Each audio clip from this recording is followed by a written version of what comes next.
One of the most difficult things you're going to encounter on a film set is filming cats. You can help stack the deck in your favor massively if you follow a few simple ideas and steps. The first one is casting the right cats. There are certainly pet cats that you can film with, but it's definitely going to be hit or miss. So if you want to have assurances of a successful shoot, you're probably going to need to go to a established trainer and hire a team of cats. A team of cats is usually 2 to 4 cats that are of very similar appearance and similar age, and hopefully can do a range of behaviors that can satisfy most of your needs on set. If you're doing a project with a mandate to film cats from a shelter, it's still totally possible, but you're just going to need to look at a very large pool of cats. Probably 1 in 20 are worth bringing to set, and of those, probably it'll be about still 50-50 which ones actually work out in the end. This is obviously going to vary a lot, but if that's what you're doing, it's worth a shot. The second important thing to keep in mind when filming cats is controlling the set.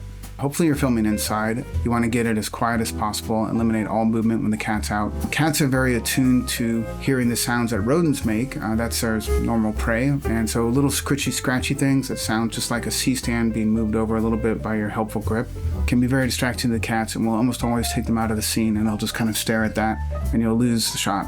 Often we'll play soft music. It's usually yacht rock for some reason. I guess cats like that.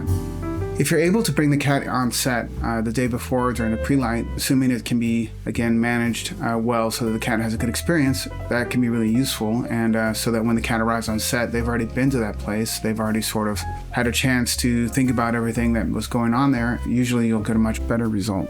You should definitely plan that the cats will have different energy at different times of the day. In the morning, when you start, they're generally hungry. The trainers sometimes call us keen. They're in a bit of a hunt mode. They're much more likely to play with a toy, to do active things. In the afternoon, once the cats are a bit tired and their stomachs are full, they're much more likely to be able to do sleepy and affection kind of shots. Another often missed way to control the cat's energy is actually the temperature of the set. If we want a lot of activity, we'll turn the AC all the way down. And when we let it get kind of warm, the cats tend to conk out and it's nap time. Most shots that involve the cat moving can be considered an A to B. An A to B is the cat starts somewhere and is released and goes to somewhere else that is where there's food or a reward for the cat. A to Bs are all about what's in the middle. If you want the cat to jump from a table to another table, come around a corner, run down a hallway and hit a food bowl, A, B. If you are conceiving of a project and want a cat to move around, think about where the trainer can be when they release the cat and also how the payment of the cat is going to happen. If the cat needs to run and go into affection, that's a lot harder than if the cat needs to run to a food bowl. So you might want to add a cut there. It's definitely worthwhile to watch for the cat to see if you can spot when there's peak behavior, when it's doing what you want the most, and try not to film a lot after that. And when you start to see the cat's performance, and this is true with any animal, when you start to see their performances start to go down, it's good to stop and figure out something else you can shoot and come back to that same shot if you can. I know this isn't always practical, or maybe bring out another cat, because if you kind of keep going down a bit, you'll get a lot less spring back of the cat when they come out again that next time.